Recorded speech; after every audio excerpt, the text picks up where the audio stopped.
On my way to Augusta, almost there. Time for Joefest. So, car rant.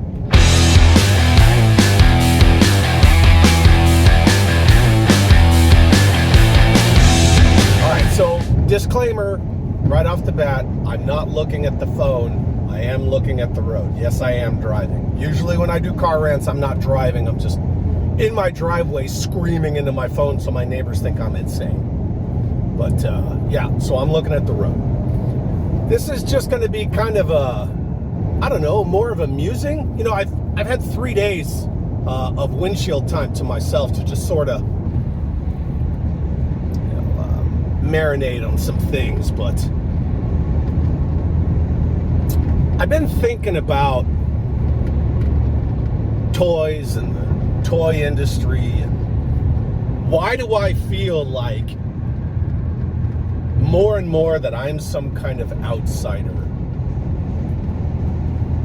Because I mean, let's face it, I have my own opinions, I share my opinions. I never approach it from the perspective of I'm forcing my opinions on other people. You will never hear me say, well, that's stupid. You'll never hear me say, you know, I think you liking this thing is dumb or anything like that. I just share my opinions because, gee, I thought that's how the world worked, right? We all have different opinions, but apparently not. You know, there's a lot of hyperbolic people. There's a lot of vitriol. There's a lot of, if you don't like what I like, it doesn't validate that I like it, and therefore somehow it causes an offense, and I'm going to attack you.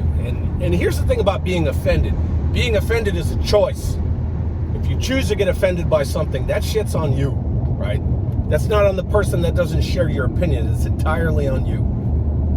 But yeah, lately, you know, more and more as the hype train, you know, it waxes and wanes, but when the hype train reaches the apex of that wave, you see just like the Kool-Aid drinking. I understand if you like stuff. I like stuff. Do you like stuff? We all like stuff. And I don't care what stuff you like.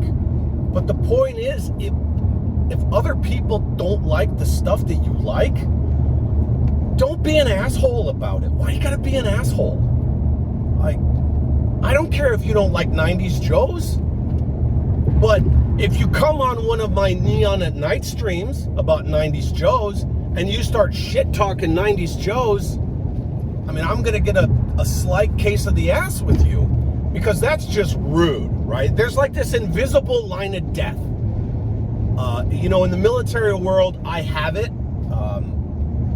I'm very good at the invisible line of death.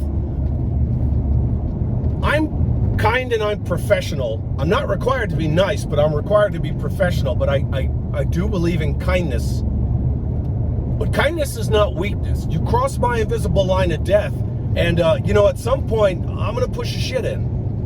And that's all there is to it, because, again, previous example, I don't care if you don't like Star Brigade, or if you don't like Mega Marines.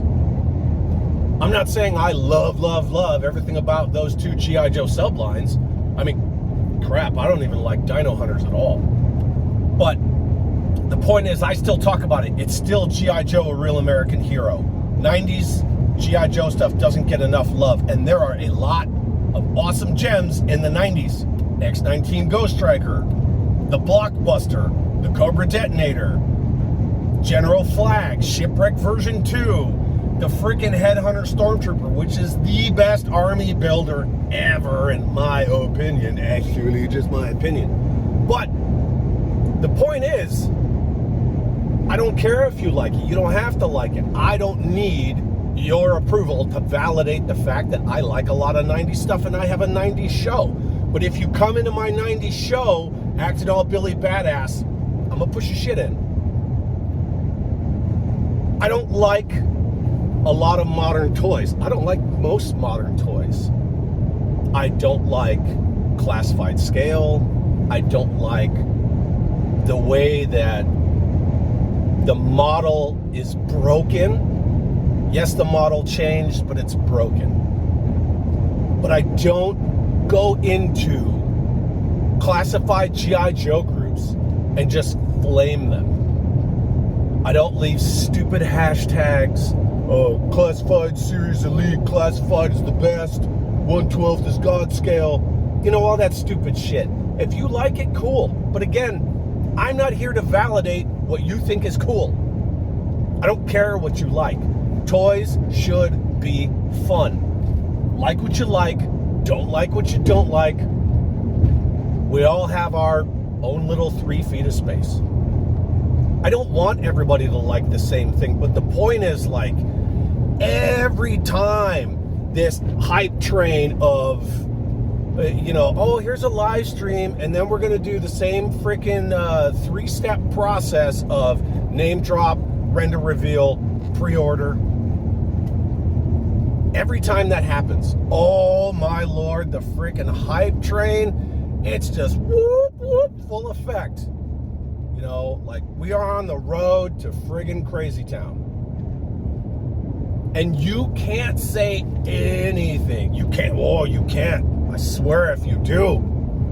The freaking bros, they're like the chuds. They come out of the fucking sewers and it's on. I don't get it. It just seems dumb. And I'm tired of people getting butthurt over opinions to the point where I don't even want to share an opinion anymore. And I'm allowed to have my own opinion, but I don't even want to share it anymore because I don't want to hear the bullshit out of the bros. And don't even fucking tell me that there are no shills. There are so many shills. Oh my Lord, it is ridiculous. I got receipts. I have screenshots from Hasbro Pulse's Instagram account where it was just before the live stream for the Dragonfly HasLab, which, by the way, it looks really cool. It's not my thing, but man, that vehicle looks great. The rivets look good. The detail's awesome. The light up displays in the cockpit it just looks good. It does look good. Wild Bill looks awesome. Like, they nailed his Sunbow aesthetic. Anyway, that's for the record. But it was just before that when people were speculating in one of, Hasbro Pulse's little hype posts about what it's gonna be. And all I basically said was, I really don't care what it is. I'm excited for people who, want it and who want to guess what it might be, but I don't want it. And then I said, I think it should be a frickin' Wolverine because you got a vehicle driver on foot. What good is CoverGirl with no Wolverine? And it's on the box. That's all I said.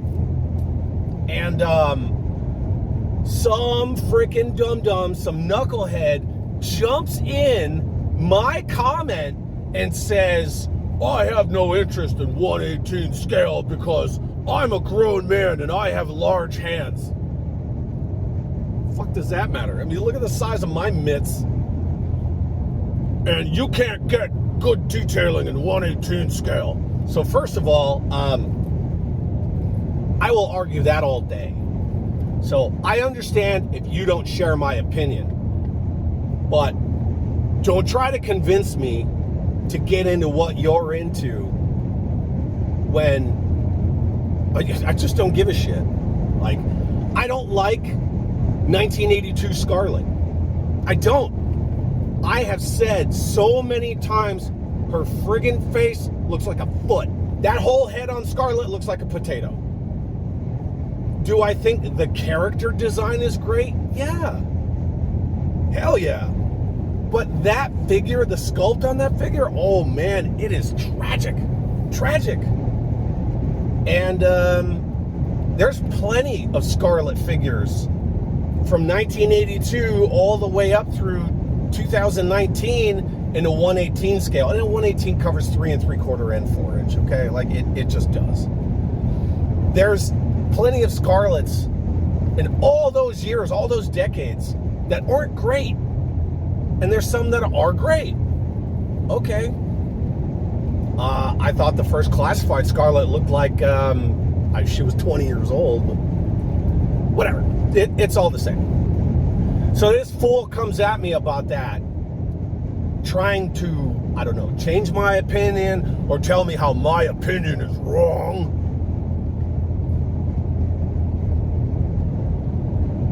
And then I go and I look at his Instagram page.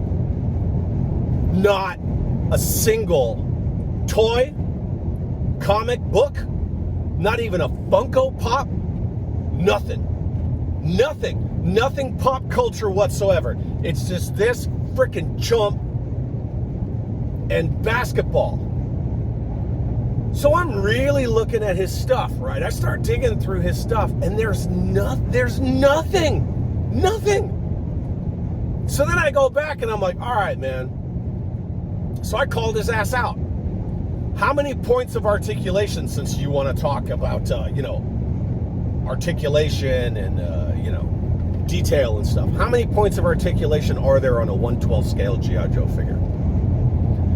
How many points of articulation were there on the last Hasbro 1/18 offering, which was the retro Walmart 4-inch modern construction figures? It's the same. It's the exact same.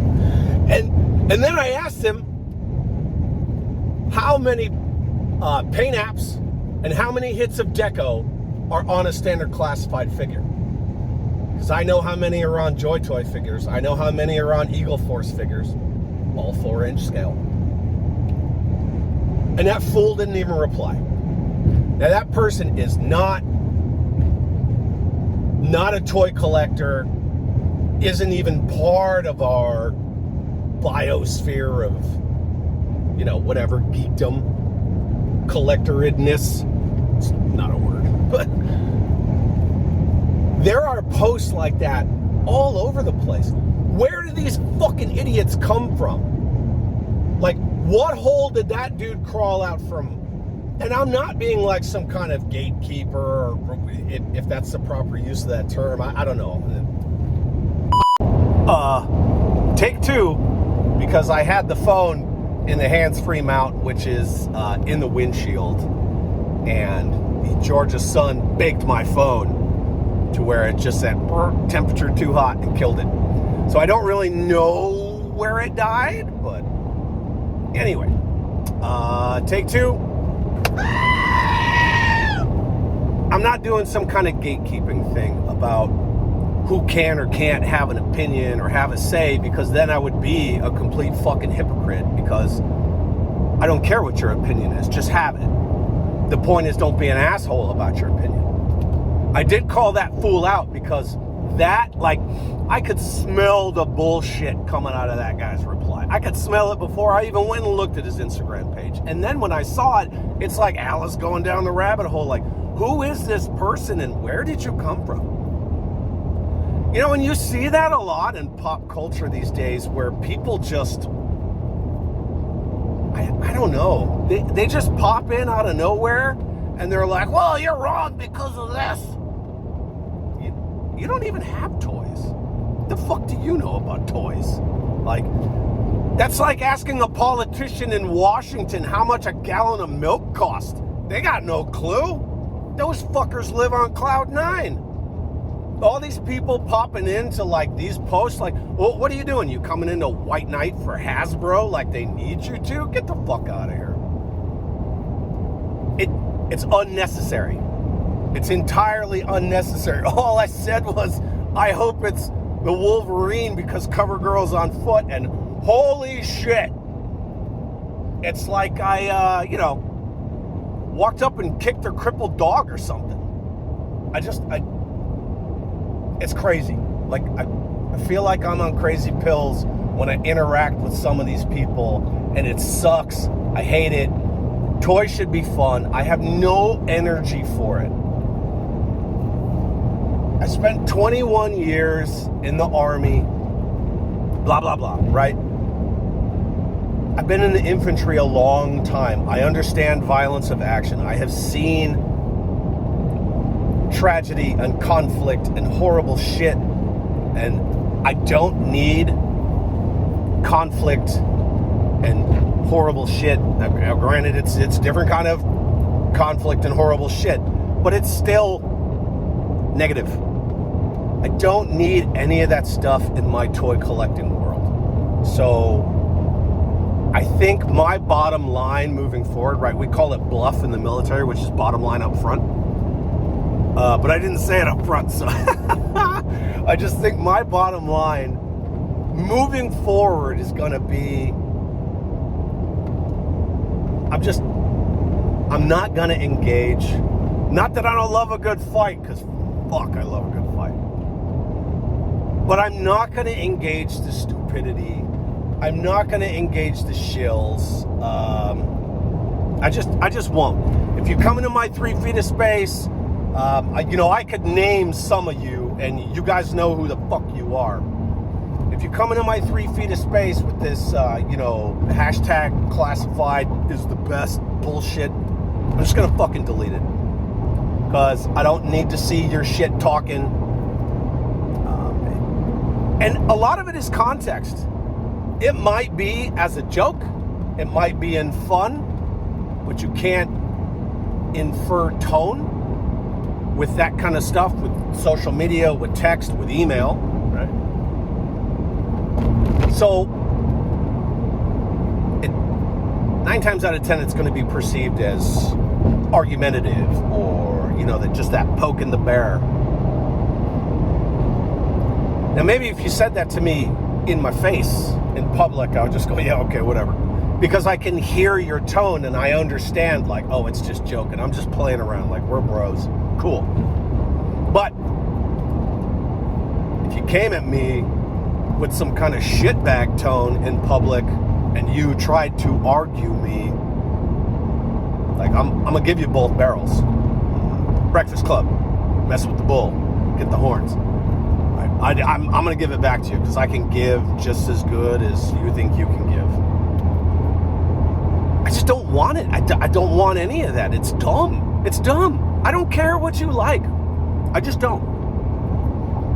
And I don't understand why the converse doesn't apply, because I don't care what you like. There's a lot of, 82 straight arm G.I. Joe purists out there. I don't care what they like. That's fine. Who cares?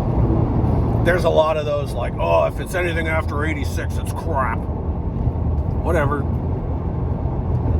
And then, the same goes for the classified people. It's all well and good. Like, if you want to jump in, both feet, a G.I. Joe that scale, and you think that, 40 years worth of a scale is obsolete now, that's fine. If you got to tell yourself that, go right ahead. If that's just your opinion, that's cool too. But the shilling, all this crap, like tagging Emily and Lenny and just kissing that ass, no time for that. I got no time for that.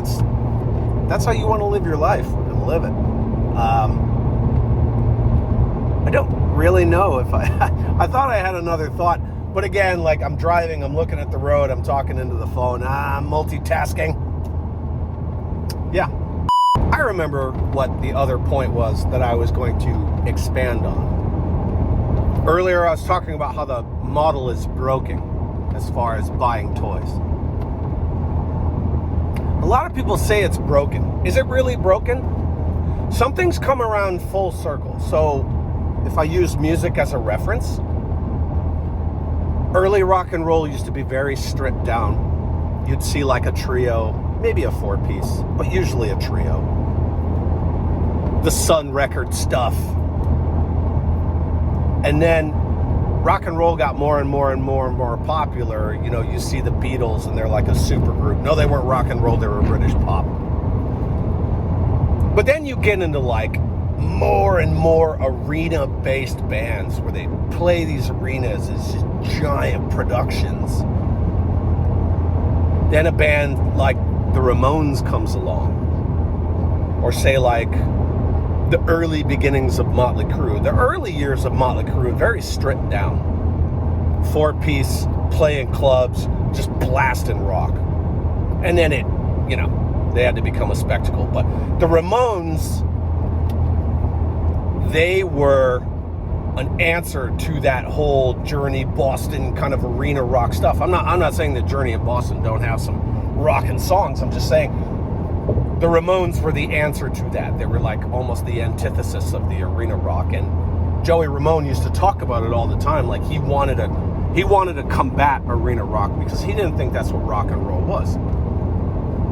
So you see things that kind of come back around full circle sometimes.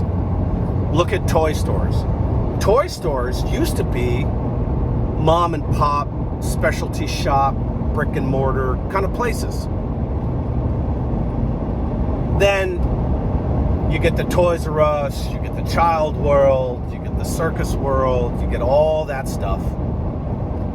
And it goes from the small to this really large, kind of big box, massive. Wow, I was doing 95. Anyway, let me slow down a little.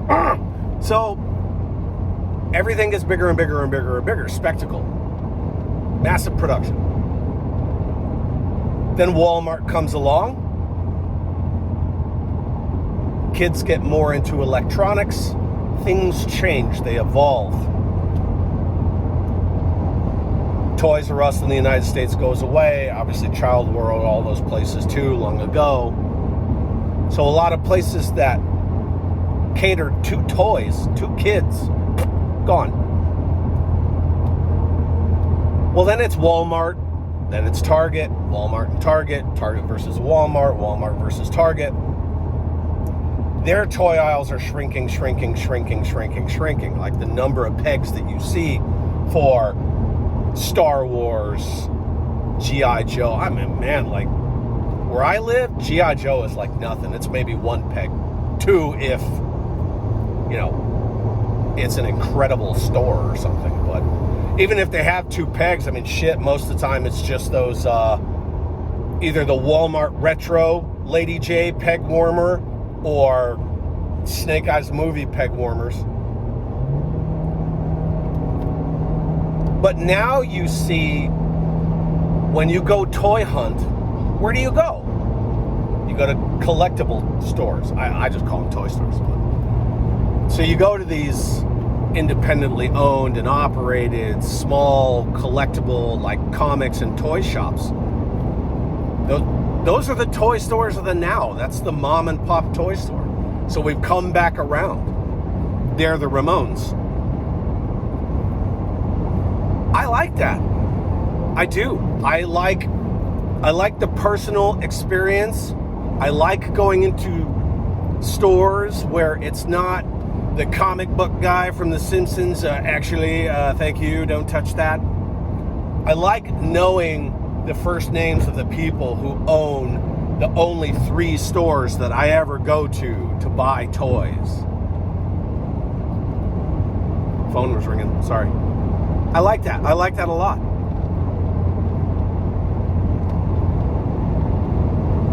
And you see Target, I can't say they get less stuff now because I don't hunt Target for toys because I don't collect classified. So why would I know? I'm not some subject matter expert on the kind of stock that Target gets. All I know is that anytime I'm in a Target, I do walk through the toy aisle. I don't know why. I just do. Force a habit.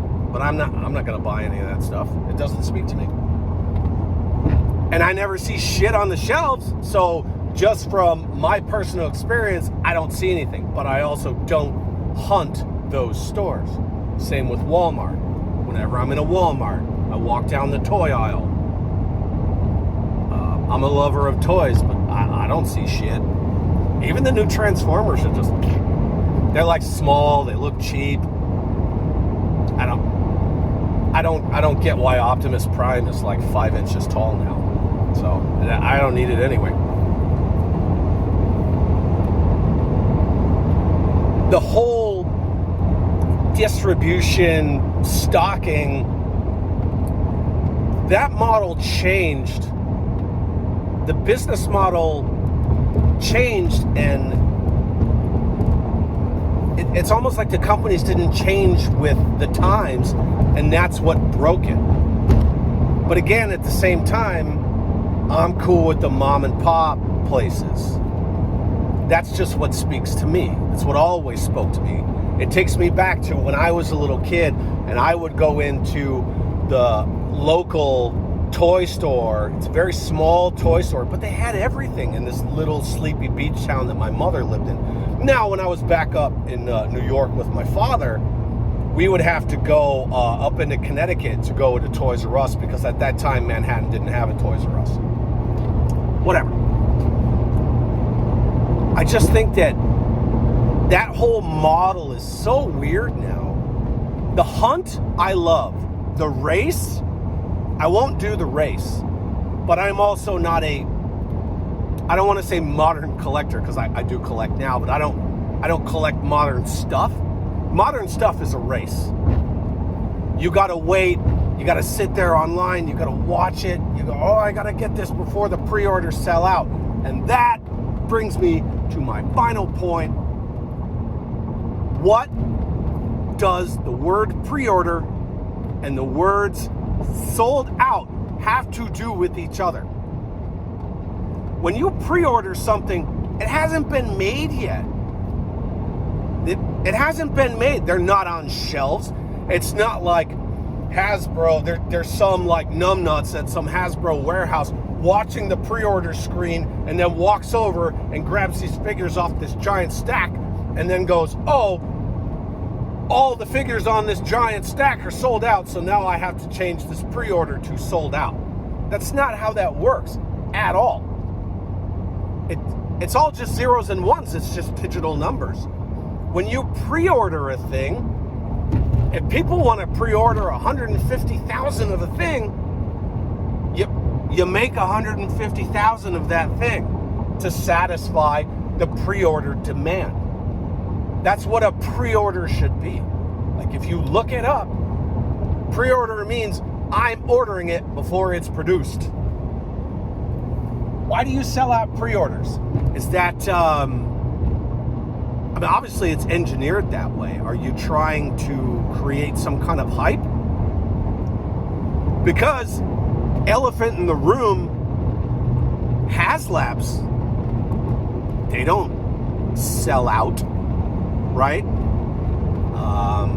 People who pre-ordered that Snake Mountain from Mattel, those, I don't know. But HasLabs, they don't sell out. You know why HasLabs don't sell out? Because the more people order, say the 5 per customer limit, but the more people who order and the more people who order multiples, that's more money in Hasbro's bank account to generate interest. That's just interest earning. That's all that's doing. It's going to sit there for a year and earn interest. And that's, whatever. That's neither here nor there. I'm not getting into the whole HasLab debate. But I am pointing out the hypocrisy that a HasLab won't sell out because that benefits the company. So why do pre-orders sell out? If you sell more pre-orders, does that also not benefit the company? I think it does. Now, it doesn't have that whole interest-generating machine that a HasLab does, because as you're pre-ordering something, it is being made. Whereas HasLabs, they just kind of sit on it for a while and then they make it.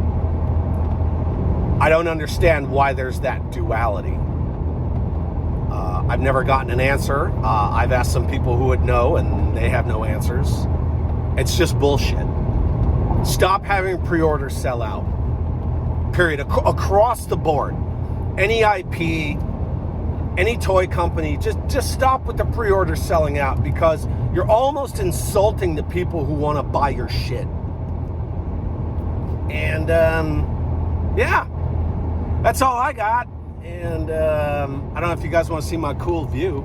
Oh, I can't turn the camera on. But yeah, that's my view. Look at how green that is. Anybody who takes that greenery for granted, you shouldn't, because I live in the desert where everything is brown and dead. And I miss the green of the east. I miss the water. I'm thoroughly enjoying myself. And yeah, this rant didn't go too nuts.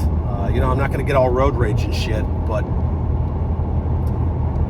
I hope wherever you are, whatever you're doing, that you love what you're doing. Because if you don't love what you're doing, go fucking do something else. Collect something else. Get interested in some other hobby.